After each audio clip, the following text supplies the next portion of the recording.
Hello, my name is Carl Dawes, and I'm a second year criminal justice major with a political science minor. I'm doing this project on the UN Office on Drugs and Crime because I'm passionate about criminal justice research and reform. What is the UNODC?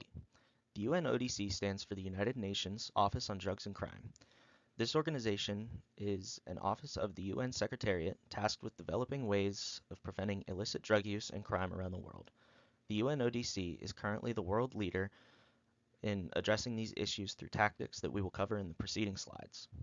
The UNODC strives to accomplish these goals in order to protect the people, wildlife, and planet from criminal exploitation.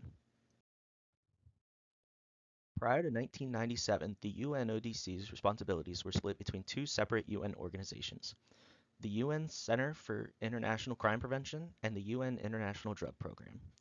In 1997, the Secretary General of the United Nations proposed a merger of these two organizations, consequently creating the UN Office on Drugs and Crime, which was donned that name later in 2002. The current headquarters for the UNODC is in Vienna, Austria, though it also has over 130 offices in approximately 98 different countries. And as of February 2020, Ghada Fathi Wali was named the executive director of the UNODC. The objectives of this organization are quite simple, though difficult to achieve. First, investigating and prosecuting transnational illicit trafficking.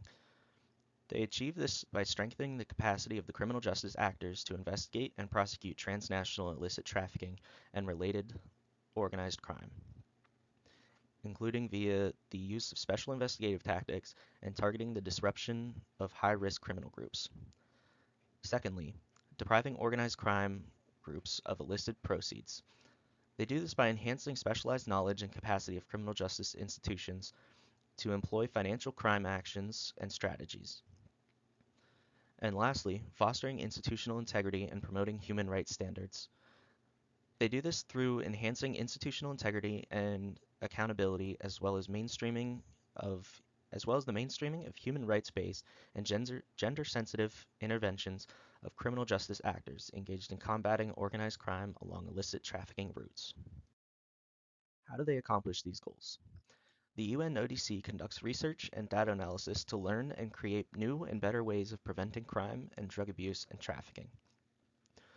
Along with this, they also support policy measures that would advance their goals, and they also provide assistance to support countries to help implement these policies and procedures. They've also been known to engage in field work on the ground, educating and training law enforcement and others for successful implementation of these norms and standards. Let's dive a bit more into what exactly the UNODC is doing. When it comes to research, they partner with academic institutions and conduct their own research to develop and further their goals of crime prevention and use this gained knowledge to help influence future policies and treaties as well as to educate the public. They do research in all areas of crime, from drug abuse and homicide to firearms and wildlife crimes such as poaching and illegal imports and exports. The UNODC has also held a crime congress every 5 years since 1955, with the exception of 2020, where, due to the COVID-19 pandemic, it was decided to postpone for 1 year. This congress provides a forum for governments, leaders, non-governmental organizations, and intergovernmental organizations to come together and discuss their ideas, research, and advancements in crime prevention. The last congress was held in 2021 in Kyoto, Japan, where the attendees were mostly virtual. At this Congress, the Kyoto Declaration was signed. This declaration was signed as a reaffirmation that member states will continue their efforts in preventing and combating crime and promoting the rule of law with the UNODC's support. The UNODC has presided over many different treaties throughout the globe. The first of which I want to highlight is the UN Convention Against Transnational Organized Crime. This treaty committed states to taking measures against this sort of crime, and detailed in these measures were things like building domestic offenses, mutual legal assistance to other countries via things like extradition and law enforcement cooperation, assistance, and training. Next is the UN Convention Against Corruption.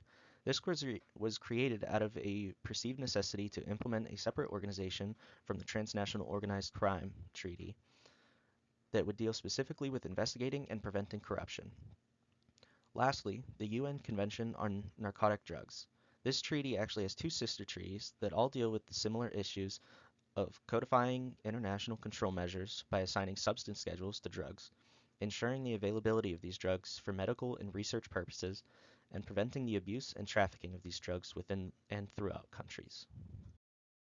Another very important method of action that the UN ODC employs is the use of campaigns. These campaigns are directed toward the general public to help inform and educate people on these important topics. Some of these campaigns are World Drug Day, in which the 2023 theme is to help end the stigma against drug users and abusers, for it can cause a lot more mental and physical harm to a person who is trying to seek help. Facing this stigma, an individual may be persuaded not to seek help at all. This is why the UN ODC strives to make a people-centered approach to their initiatives.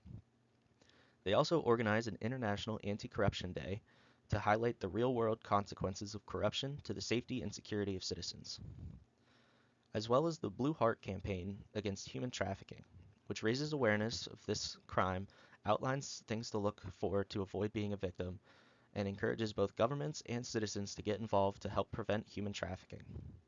Lastly, they have their Women in and Women for Justice campaign. This is all about highlighting women in the justice system and promoting equal representation in a male-dominated field. This campaign also helps to encourage women to enter the justice field as well. The last bit of information I will give is about their funding. With all of these initiatives, campaigns, and over 2,500 employees, one can summarize that these operations are not cheap.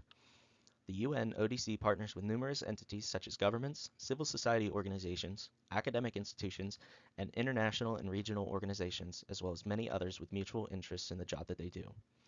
Through these partnerships and sponsors is where the UN ODC acquires all its funding.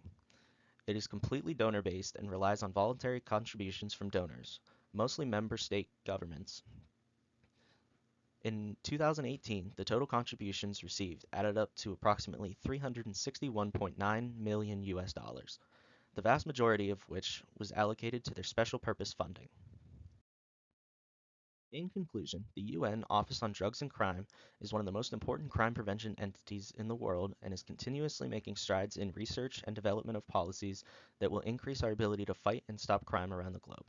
They grant assistance to many countries to pursue these initiatives and do it all with a people-centered approach that ensures human rights standards for all. Thank you.